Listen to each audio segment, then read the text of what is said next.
आप सभी को बहुत बहुत नमस्कार। मैं इंजीनियर ज्योति पटेल आज आप सबके बीच में एक बहुत ही महत्वपूर्ण मुद्दा जो हमारे देश के अंदर चल रहा है उस पर बात करना चाहूँगी।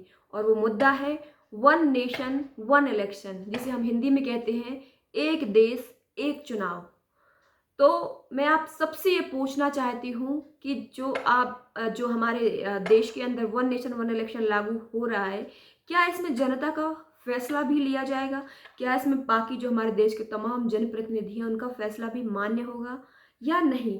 तो इन सारे सवालों को लेकर आपके पास वन नेशन वन इलेक्शन के बारे में जानकारी, संपूर्ण जानकारी होना बहुत आवश्यक है। तो सबसे पहले हम बात करते हैं कुछ सवालों की, कि सबसे पहला सवाल ये है कि क्या हमारे देश के अंदर कभी पहले वन नेशन वन इलेक्शन लागू हुआ है या नहीं। दूसरा सवाल है वो ये है कि क्या वन नेशन वन इलेक्शन में जो सारे चुनाव होते हैं, मतलब 3 लेवल ऑफ गवर्नमेंट यदि हम कहें, जो सेंट्रल गवर्नमेंट होती है, सेकंड लेवल पे स्टेट गवर्नमेंट होती है और थर्ड लेवल पे सेल्फ गवर्नमेंट या जिसे हम लोकल गवर्नमेंट कहते हैं वो होती है। तो ये 3 लेवल ऑफ गवर्नमेंट के चुनाव एक साथ होंगे या नहीं। इसके अलावा एक सवाल ये है कि बहुत सारे जो मैनी इलेक्शंस होते हैं उनसे डेमोक्रेसी कमज़ोर होती है। क्या बहुत सारे इलेक्शन से लोकतंत्र कमज़ोर होता है? अगला सवाल ये है कि क्या ये अव्यवहारिक और अलोकतांत्रिक फैसला हम सब पर थोप दिया जाएगा या हमसे भी पूछा जाएगा?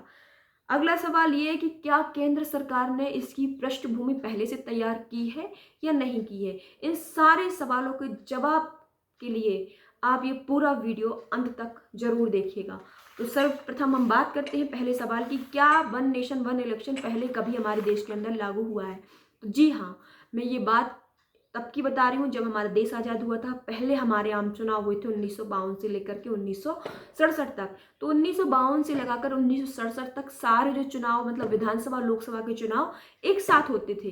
परंतु उसके बाद क्या हुआ, उसके बाद कहीं त्रिशंकु की सरकार बनी, कहीं मध्यावधि चुनाव हुए और उसके बाद अल्पमत की सरकार बनी, मध्यावधि चुनाव हुए और जो तारतम्यता बनी थी, जो एक माला बनी हुई थी, वो निश्चित रूप से टूटती गई। और पहले एक राज्य, दो राज्य, तीन राज्य, चार राज्य, और ऐसे लगातार करके वो जो माला थी वो टूटती गई, वो तारतम्यता टूटती गई और चुनाव अलग अलग होने लगे। तो निश्चित रूप से ये पहले भी हुआ था हमारे देश में, वन नेशन वन इलेक्शन था, उसके बाद भी जो चुनाव थे वो अलग अलग हुए।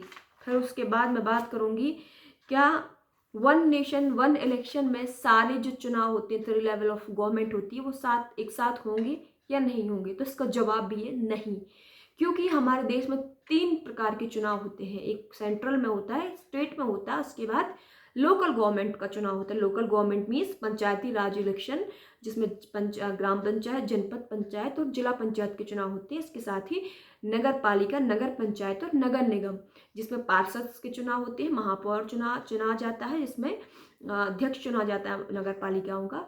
तो ये सारे जो चुनाव होते हैं वो सेल्फ गवर्नमेंट या लोकल गवर्नमेंट कहते हैं। तो इसमें जो रामनाथ कोविंद, जो पूर्व राष्ट्रपति जी हमारे थे, उनने एक समिति बनाई है और उन्होंने बहुत बड़ी एक रिपोर्ट प्रस्तुत की है। उसमें लिखा है कि लोकसभा और विधानसभा के चुनाव तो एक साथ होंगे, परंतु जो लोकल गवर्नमेंट के चुनाव हैं वो 100 दिन के बाद होंगे। तो मैं आपसे पूछना चाहती हूँ, क्या ये वन नेशन वन इलेक्शन की श्रेणी में आएगा या नहीं आएगा? क्योंकि बाकी चुनाव जब 100 दिन के अंदर होंगे तो क्या वो उतने जो दिन हैं उनमें कुछ काम हो पाएगा? तीसरा सवाल जो है, क्या मैनी इलेक्शन से डेमोक्रेसी कमजोर होती है? तो मैं कहना चाहती हूँ इसका बहुत ही अच्छा जवाब है और आप सबके पास है। वो जवाब ये है कि जब हमारे देश के अंदर, हमारे गांव के अंदर, हमारे जो शहरी एरियाज के अंदर जब बार बार चुनाव होते हैं, मतलब पहले विधानसभा के चुनाव होता है, उसके बाद लोकसभा का चुनाव होता है, उसके बाद लोकल गवर्नमेंट के चुनाव होते हैं, तो उनमें निश्चित रूप से जनता, जो नेता होते हैं वो आपके दरवाजे खटखटाते हैं और नेता कहते हैं कि आप हमें वोट दीजिए। तब आपके पास वही सही मौका होता है ये बोलने का कि आपने हमारा क्या काम किया जो आप हमारे दरवाजे आए हैं, और आपका कान पकड़ने का भी वही मौका होता है। तो ये भी मोदी सरकार छीनना चाहती है आपसे, इसलिए छीनना चाहती है, क्योंकि जब एक साथ ही सारे चुनाव हो जाएंगे तो नेताजी को आपके पास बार बार आने की जरूरत नहीं पड़ेगी और आप उनकी ना तो कान पकड़ पाएंगे, ना तो उनसे प्रश्न पूछ पाएंगे, ना उनसे जवाब ले पाएंगे। और जवाब देने के लिए, क्योंकि नेताओं का काम होता है केवल वोट लेने के लिए आना, उसके बाद चुने जाने के बाद आपके पास आते नहीं हैं। ये बहुत ही आमतौर पे ये बात सभी लोग जानते हैं। एक साथ चुनाव हो जाएंगे, उसके बाद 5 साल आपके पास कोई नेता नहीं आएगा, आप दर दर की ठोकरें खाते रहना। उसके बाद जब 5 साल बाद चुनाव आएंगे तब आपको फ्री की रेवड़ियां बांट देंगे और 5 साल आपसे कोई मतलब नहीं होगा। तो मोदी सरकार ये करना चाहती है। परंतु मैं कहना चाहती हूँ कि बहुत सारे इलेक्शन से डेमोक्रेसी कमजोर नहीं, बल्कि बहुत सारे इलेक्शन से डेमोक्रेसी मजबूत होती है। आदमियों को, लोगों को फायदा होता है, जनता को फायदा होता है, इसका मतलब डेमोक्रेसी मजबूत होती है। अगली हम बात करें, क्या ये चुनाव बार बार होने से सरकारी कामों में बाधा आती है? क्योंकि नरेंद्र मोदी जी ने, हमारे प्रधानमंत्री जो पिछली बार जब उन्होंने लाल किले से भाषण दिया था झंडा फहराते वक्त, कि वन नेशन वन इलेक्शन का देश में लागू होना बहुत जरूरी है, क्योंकि बहुत सारे सरकारी काम नहीं हो पाते हैं, बहुत सारी बाधाएं आती हैं। तो निश्चित रूप से मैं कहना चाहती हूँ कि कोई बाधा नहीं आती है। ये बात मैं इसलिए कह रही हूँ क्योंकि हमारे देश में पहले भी बहुत सारे चुनाव हुए। 1952 से लगातार अभी तक चुनाव होते जा रहे हैं। जब राज्यों में चुनाव होते हैं तो मैं पूछना चाहती हूँ नरेंद्र मोदी जी से कि आप इतनी ताबड़तोड़ रैलियां क्यों करते हैं? क्या आपको एक आम व्यक्ति की तरह इस तरीके से रैलियां करना चाहिए? क्या पहले कोई देश में प्रधानमंत्री ने इस तरीके से रैलियां करी हैं, इस तरीके से सभाएं करी हैं? क्योंकि आपने ये बात इसलिए कही कि कामों में बाधा आती है, क्योंकि आप जब राज्यों के विधानसभा चुनाव होते हैं तो आपके जो नेता होते हैं, केंद्रीय मंत्री होते हैं, उस राज्य में जाकर के महीनों पहले से जाकर के डेरा डाल लेते हैं, वहां पर सभाएं, यात्राएं करने लगते हैं, सभाएं करने लगते हैं, रैलियां, जन आशीर्वाद यात्राएं निकालने लगते हैं। तो क्या केंद्र के जो मंत्री है उनका काम केवल वोट लेना है? क्या उनका काम केवल सभाएं करना? क्या उनका काम केवल जन आशीर्वाद यात्राएं करना है? या उनकी कोई और रिस्पॉन्सिबिलिटी है? मैं पूर्व के प्रधानमंत्री, हमारे जो स्वर्गीय अटल बिहारी वाजपेयी जी रहे हैं, वो भी बहुत बड़े लोकप्रिय नेता थे। उसके बाद भी उनकी केवल राज्यों में जब विधानसभा चुनाव होते थे उसकी 2-3 सभाएं से ज़्यादा सभाएं नहीं होती थी। और भी कई प्रधानमंत्री रहे हैं, 3 सभाओं से 4 सभाओं से ज़्यादा कभी कोई नेता ने सभा नहीं करी।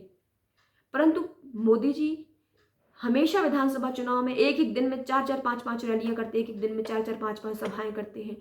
विधानसभा चुनाव में 22 रैलियां, बिहार के चुनाव में 22 रैलियां, यूपी के चुनाव में 50 रैलियां। मतलब इस तरीके से आपकी ताबड़तोड़ रैलियां होती हैं। और मीडिया जो है हमारे देश के अंदर की, वो ये बार बार दिखाने का प्रयास करती है कि मोदी जी ने इतना धुआंधार प्रचार किया, मोदी जी बहुत मेहनत करते हैं, मोदी जी बहुत ऐसा करते हैं, वैसा करते हैं।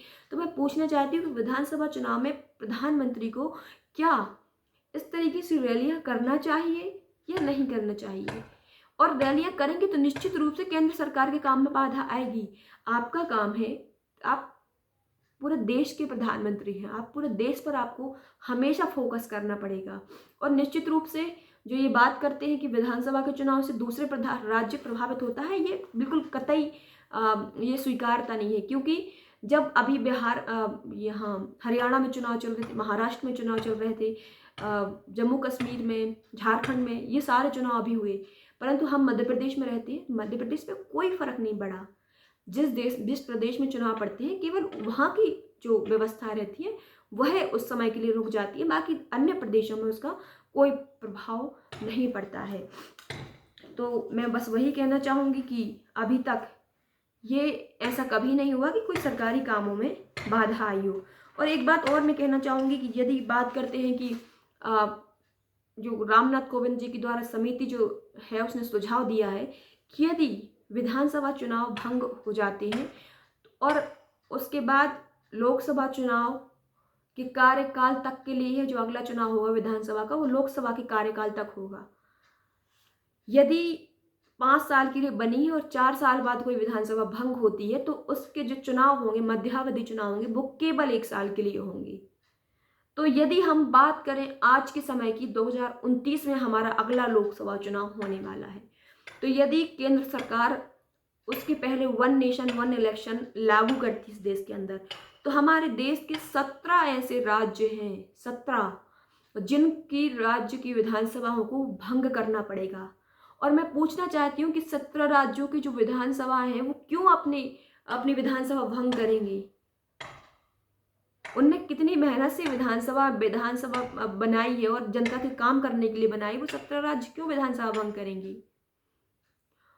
और मैं पूछना चाहती हूँ कि यदि मान लो कि अगले साल तक 2025 तक यदि मोदी सरकार ही गिर जाती है, निश्चित रूप से आप सभी जानते हैं कि ये भी अल्पमत की सरकार है, और यदि मोदी सरकार भी गिर जाती है, उसके बाद क्या होगा?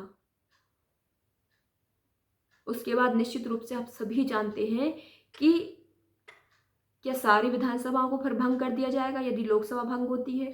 तो ये सारे सवालों के जवाब ये है कि जैसा पहले 1952 से 1967 तक पहले एक साथ चुनाव थे और फिर धीरे धीरे करके अलग हो गए, और हम ज्यों की त्यों स्थिति में आकर खड़े हो जाएंगे। यदि फिर से ऐसा हुआ तो एक समय बाद आएगा कि वो फिर से विधानसभा और लोकसभा के चुनाव में अंतर आ जाएगा। और सरकारी खर्चा जो की बात करते हैं, एक बहुत अच्छा तर्क देते हैं कि इसमें खर्चा नहीं बढ़ेगा, खर्चा कम होगा इस देश के अंदर। तो मैं पूछना चाहती हूँ, क्या ईवीएम मशीन हमारे देश के अंदर नहीं बनानी पड़ेंगी? यदि पूरे चुनाव एक साथ होंगे तो पूरी ईवीएम मशीनें 3 गुना बनानी पड़ेंगी, वीवीपैट मशीन 3 गुना बनानी पड़ेंगी। ये सारी मशीन्स, क्योंकि हमारे देश के अंदर 30 लाख जो है वो लोकल इलेक्शंस के लोग चुनाव लड़ते, लोकल इलेक्शंस होते हैं। इसके साथ 5,000 जो होते हैं विधानसभा और लोकसभा के लोग चुनाव लड़ते हैं। तो ये सारी चीज़ें हैं। और दूसरी एक बात और करना चाहूँगी मैं कि कोई भी जब हम पिक्चर देखते हैं तो सबसे पहले उसका ट्रेलर जारी करते हैं, और ट्रेलर अच्छा लगता है तो पिक्चर लोग देखने जाते हैं। तो मैं पूछना चाहती हूँ कि अभी हमारे देश के अंदर 5-6 राज्यों के चुनाव हुए, तो यदि मोदी सरकार को वाकई में ये लागू करना है तो इन 5-6 राज्यों के विधानसभा के चुनाव एक साथ करा करके देखने